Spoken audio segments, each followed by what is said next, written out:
দর্শকরা, পঞ্চায়েত পরিক্রমায় আমরা এখন এসে পৌঁছেছি শিলচর জেলা পরিষদে। এখানে আমরা শিলচর জেলা পরিষদটা নিয়ে এবার অত্যন্ত এবার হাড্ডাহাড্ডি লড়াই হয়েছে, আপনারা জানেন।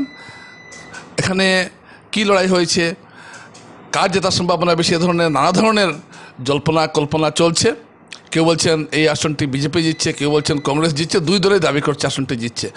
আমার হিসাব মতে এই কোটা কাছাড় জেলায় এই আসনটা নিয়ে সবচেয়ে বেশি চর্চা চলছে, এই আসনটা কে জিতবে। এই আসনে ভোটিং প্যাটার্নে এখানে 3,500-এর মতো মুসলমান ভোট বেশি আছে। তার অর্থ হলো যে কোনো কেউ জিততে পারবে, এখানে জিততে পারে। তো আমরা এই বিষয় নিয়ে এই নির্বাচনে কংগ্রেস প্রার্থীর হয়ে যিনি মুখ্য ভূমিকা নিয়েছেন, নির্বাচন পরিচালনা করেছেন, আমরা তার কাছে এসেছি। তিনি হলেন তাজউদ্দিন মজুমদার, শিলচর গ্রামীণ যে ব্লকটা আছে সেটার তিনি সভাপতি। সেই সুবাদে তিনি কংগ্রেসের হয়ে এই আসনে পুরো নির্বাচন পরিচালনা করেছেন এবং তিনি পুঙ্খানুপুঙ্খভাবে জানেন যে তার দল কি করতে যাচ্ছে বা তিনি কোন জায়গায় অসুবিধা আমরা এগুলো একটু জেনে নেব, যেটা জানাটা খুব দরকার। আচ্ছা, আপনি কি ভাবছেন যে আপনার প্রার্থী এখানে কি ফলাফল করতে পারে? নমস্কার ঈশান বাংলা প্রত্যেক দর্শকবৃন্দকে। আমি আশা রাখি আমাদের প্রার্থী 3 থেকে 3,500-এ এই নির্বাচনে জয়ী হবেন, নুরুল ইসলাম বড়বইয়া, ভারতীয় জাতীয় কংগ্রেসের। কারণ আমার যা অ্যাসেসমেন্ট, এই অ্যাসেসমেন্টে হিন্দু মুসলিম সবাই মিলে ভারতীয় জাতীয় কংগ্রেসের প্রার্থীকে ভোট দিয়েছেন। আচ্ছা, আমরা যে সব জায়গায় যেটা দেখি যে একটা ভোটের মেরুকরণ ঘটে, হিন্দু মুসলমান একটা মেরুকরণ ঘটে, এই মেরুকরণ কি এখানে এবার ঘটেছে? না, তেমন ঘটেনি।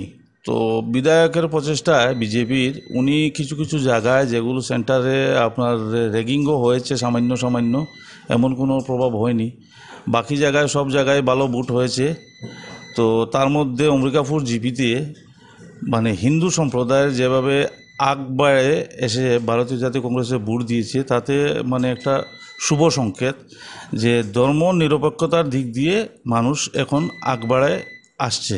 মানে হিন্দুরা দলবদ্ধভাবে যে বিজেপিকে ভোট দেওয়ার যেটা প্রবণতা দেখা যায়, সেটা এবার সেই প্রবণতা এখন নেই। আচ্ছা, এখানে নির্দল কি কোনো ফ্যাক্টর হবে? কারণ আমরা দেখেছি একটা ধারণা ছিল যে সংখ্যালঘু এলাকায় কংগ্রেস ভোট পাবে, কিন্তু আমরা সুনাই বা অন্য জায়গায় আমরা ঘুরে দেখেছি, যে আমাদের টিম বা আমরা ঘুরেছি, দেখেছি যে বিজেপি মাত্রই যেমন এখন হিন্দু মাত্রই যেমন কংগ্রেসকে ভোট দেবে এমন গ্যারেন্টি নেই, ঠিক একইভাবে মুসলমান মাত্রই যে কংগ্রেসকে ভোট দেবে তেমন গ্যারেন্টি নেই।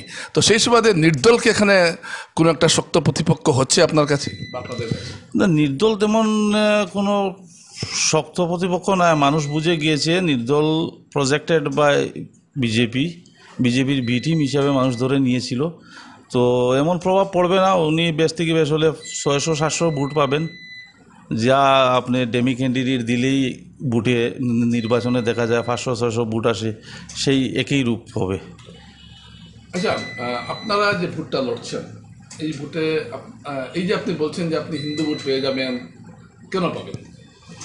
দেখুন, মানুষে এই যে বর্তমান যে মোদী সরকার, এই মোদী সরকারের যে আশ্বাস নিয়ে ভারতে এসেছিল, সেই আশ্বাসকে মানুষের পূরণ করতে পারেনি। দ্রব্যমূল্য বৃদ্ধি, বিভিন্ন সমস্যা, রাস্তাঘাটের সমস্যা। আজকে ধরেন আমাদের বিধায়ক যিনি হয়েছেন শিলচরের, 2 বছর আগে আমাদের এই এলাকা ছিল বড়খলাতে। একদিকে বড়খলার এমএলএ অন্য চোখে দেখেছেন যে এটা শিলচর শহরের সাথে ঢুকে গিয়েছে। তো শিলচর এমএলএ দেখেছেন যে এটা তো বড়খলার সাথে ঢুকে গিয়েছে, তার জন্য এই এলাকাটা পিছপড়া এলাকা হিসেবে ছিল। তো এখানে যে সমস্যা যেগুলো আছে, আপনি শিববাড়ি নদীভাঙ্গন, এই নদীভাঙ্গন বিগত 2 বছর থেকে মানুষের নিত্য প্রয়োজনীয় দ্রব্য সামগ্রী আনতে অনেক কষ্ট হচ্ছে। সেই কষ্টের দিকে কেউ মানে আগ বেড়ে আসে যে কোনো ধরনের সমস্যা সমাধান করতে ব্যর্থ হয়েছেন, তারই মেইন রহস্য।